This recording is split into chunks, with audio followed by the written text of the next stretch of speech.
depuis la nuit du 24 décembre, nous sommes entrés dans une période de fête.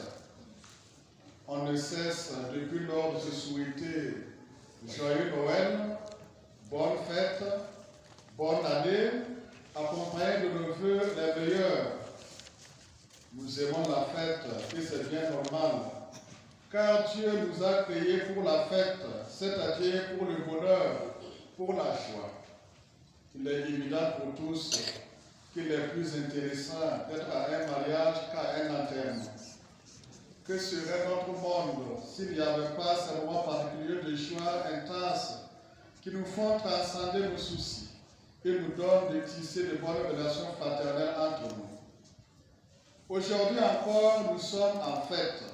Nous célébrons l'épiphanie de notre Seigneur Jésus-Christ et je vous souhaite bonne fête de l'épiphanie. Joyeux Noël, parce qu'en réalité, notre Noël ne fait que commencer. Même si peut-être on n'aura pas les mêmes repas, la Noël continue. Notre Noël, c'est aujourd'hui. La nuit de Noël, à la naissance de l'enfant, c'était d'abord aux gens proches de Bethléem d'aller se prosterner devant le nouveau-né. Et c'est pour cela qu'à l'invitation des anges, les bergers sont accourus à la crèche. Bien que n'étant pas des juifs pieux, ces bergers représentent le peuple de la promesse. On peut donc dire que le 25 décembre était la Noël du monde juif. À cette même nuit, une étoile est apparue dans le ciel et les mages, sont des païens spécialistes des astres, se sont mis en route, parcourant des centaines de kilomètres pour aller adorer le roi des Juifs qui vient de naître. Et nous aussi, peuple éloigné de Bethléem, puisque nous sommes loin de Bethléem, nous étions sans doute du cortège des mages. C'est aujourd'hui que notre marche prend fin devant la crèche du tout petit. C'est donc aujourd'hui que nous, peuple éloigné de Bethléem, nous avons contemplé le nouveau-né avec les mages. C'est aujourd'hui notre tour de nous prosterner devant l'Emmanuel pour l'adorer. Vous comprenez donc pourquoi j'ai dit que c'est aujourd'hui notre Noël. La fête de l'Épiphanie nous rappelle que dans son dessein de salut, Dieu n'a oublié aucun peuple. À travers les mages qui viennent à son berceau, c'est tous les peuples du monde entier qui sont invités. L'Ancien Testament nous a montré que Dieu s'était engagé envers un peuple particulier, le peuple d'Israël. Mais ce n'était pas pour négliger les autres. Le Christ n'est pas venu pour un peuple, une nation, une religion. Le Christ est venu pour sauver tout le genre humain. Le cortège des mages représente toutes les nations païennes qui viennent reconnaître en Jésus leur roi et leur sauveur. Les mages représentent tous ceux qui, tout en menant une vie droite, avec le sens de la justice et du service, ne connaissent pas Jésus au sens fort. L'épiphanie est leur fête. Elle est la Noël de tous ceux dont la foi est différente de la nôtre et que Dieu aime, et que Dieu éclaire, et que Dieu attire à lui par sa grâce. C'est d'ailleurs ce message qui nous est donné dans la deuxième lecture, lorsque l'apôtre Paul nous dit: par révélation, Dieu m'a fait connaître le mystère du Christ. Ce mystère, c'est que les païens sont associés au même héritage, au même corps, au partage de la même promesse dans le Christ Jésus par l'annonce de l'Évangile. Dans l'Évangile de ce jour, nous voyons que l'annonce de la naissance de l'enfant roi met en marche deux cortèges, mais ils sont à sens inverse l'un de l'autre. D'un côté, nous avons des mages qui arrivent au pas d'une procession solennelle jusqu'à Bethléem. De l'autre côté, les habitants de Jérusalem, le roi, les prêtres et les scribes, qui eux sont angoissés par la nouvelle de la naissance du Messie. À la joie des premiers s'oppose le trouble des seconds. Avant même que Jésus ne soit capable de parler, Il nous enseigne une vérité très importante au sujet de nous-mêmes. Notre cœur est habité par deux réponses possibles à sa venue. La réponse d'Hérode ou celle des mages. Hérode avait passé toute sa vie à massacrer, à escroquer et à édifier un royaume personnel qu'il puisse gouverner à sa convenance et pour sa propre gloire. Le Christ entre en scène, un roi revêtu de l'autorité d'en haut. Hérode est immédiatement conscient du danger qui le menace. Si le Christ n'est pas éliminé ou discrédité, cela pourrait signifier l'échec de tous ses efforts. Les mages, par contre, loin de craindre les exigences de ce nouveau roi pour leur liberté personnelle, se réjouissent en sachant que le Sauveur envoyé par Dieu est enfin arrivé. Au lieu de mettre leur trésor, les fruits de travail de toute une vie en sécurité, ils les offrent généreusement au Christ pour rendre hommage à celui qui est venu pour régner sur un royaume éternel.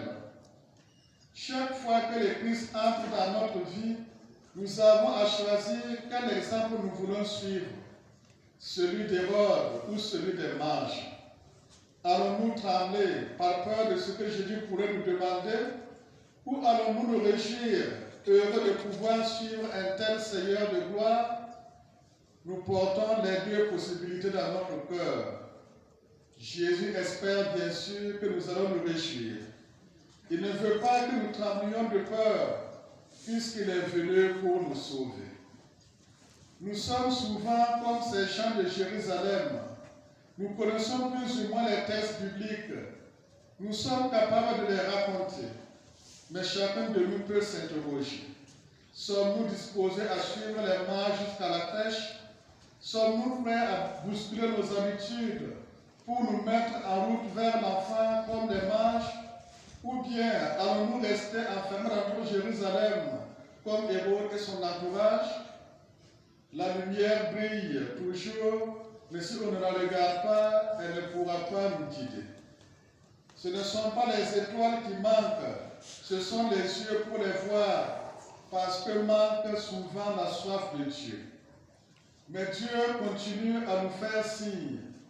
Il se dévoile en cours de route à ceux qui acceptent de déranger leurs habitudes. Nous tous qui portons le nom de chrétiens et qui nous disons chrétiens, nous devons faire en sorte de mériter de porter ce nom. Nous devons chercher le Christ pour le suivre comme les mages et non pas l'ignorer ou pire, supprimer sa vie dans notre cœur comme Hérode en désobéissant à sa volonté. Une précision très importante de l'évangile de ce jour qu'il convient de souligner est que l'étoile n'a pas conduit directement les mages à l'Orient, de l'Orient à la crèche. Arrivés à Jérusalem, ils ont fait une halte pour se renseigner. Et ce sont les prêtres et les scribes qui, en scrutant les Écritures, ont donné avec précision la réponse à la question des mages. Et cette réponse, c'est que l'enfant est à Bethléem de Judée. Car il est écrit, « Et toi, Bethléem, terre de Juda, tu ne seras pas le plus petit des chefs-lieux de Juda, car c'est de toi que sortira le chef qui fera perdre Israël, mon peuple. » Les mages sont des païens. Ils ne connaissent pas les Écritures. L'étoile qui les a guidés, c'est leur raison, leur intelligence. Arrivés à Jérusalem, la raison a montré ses limites. Il a fallu puiser aux sources des Écritures, donc de la foi, pour pouvoir continuer la marche et découvrir avec précision l'endroit de la naissance de l'enfant Dieu. Il apparaît donc ici que seule la parole de Dieu renseigne avec exactitude sur le lieu et le mystère du Verbe incarné. Seule la parole de Dieu conduit à Dieu avec précision. C'est en nous appuyant sur la parole de Dieu que nous pouvons être conduits directement à la crèche. C'est en scrutant la parole de Dieu que nous pouvons découvrir la source de notre salut. Pour trouver le Christ, il faut les deux. L'étoile et le livre, la mise en route et l'approfondissement des Écritures, la sagesse humaine et la peur de la révélation biblique. Avec un astre pour seul guide, jamais les mages ne seraient arrivés à Jésus. Mais penchés sur leur vieux parchemin, sans accepter de se laisser bousculer, les scribes n'ont pas pu non plus découvrir la nouveauté de Dieu dans le clair regard d'un enfant. Il faut les deux. Les mages, après avoir rendu hommage au roi des rois, sont repartis par un autre chemin. Pouvaient-ils en être autrement? Comment pourraient-ils retourner comme ils sont venus, maintenant que leurs yeux ont vu le salut, que le Seigneur préparait à la face des peuples? En repartant, ils ne quittent pas l'enfant, car en échange des présents qu'ils lui ont apportés, il s'est donné lui-même à eux, n'ayant rien d'autre à leur offrir. Ils ne peuvent donc emprunter le chemin d'Hérode, cet Hérode qui cherche à tuer le nouveau-né, cet Hérode, symbole de tous les puissants de ce monde, qui, à cause de leur pouvoir temporel, sont capables de tuer des centaines, voire des milliers d'innocents, juste pour se maintenir sur leur fauteuil. En nous précisant que les mages sont repartis par un autre chemin, l'Évangile nous invite donc à la conversion. On ne peut pas rencontrer Jésus et vivre comme avant. On ne peut pas venir à la messe, communier à la table sacrée et retourner chez nous avec la même haine et la même soif de vengeance. Déposons tout cela au pied du petit Jésus et repartons le cœur paisible par le chemin de l'amour. Frères et sœurs, que cette fête de l'Épiphanie révèle notre désir de recherche quotidienne du Seigneur, notre disponibilité de rencontrer et de nous laisser rencontrer par lui. Soyons ouverts à ceux qui, à travers des marches de religions différentes, ont soif d'intériorité, de points de repère, de fraternité, de spiritualité. L'Évangile d'aujourd'hui nous enseigne qu'aucune religion, aucun peuple, aucune personne n'a le monopole de Dieu. Voici que des étrangers, des païens sont là auprès de l'enfant Jésus, tandis que les autorités juives, les autorités religieuses du peuple de la promesse ne se déplacent même pas. À l'aube de l'année nouvelle, transposons cet évangile dans notre propre vie. Avons-nous toujours été à l'exemple des mages, des chercheurs de Dieu? Ne sommes-nous pas, nous aussi, parfois de ces scribes incapables de dire les paroles de vie aux païens de notre temps? Devenons davantage transparents à la présence divine en nous et dans le monde. Soyons lumière pour aider les peuples à sortir de l'obscurité. Ainsi, nous serons pour les autres comme une étoile qui leur donnera envie d'en faire autant. C'est cela que nous pouvons nous souhaiter les uns aux autres pour que 2023 soit vraiment une bonne année. Bonne fête de l'Épiphanie, bonne année 2023, que l'Emmanuel nous écoute et nous bénisse. Amen.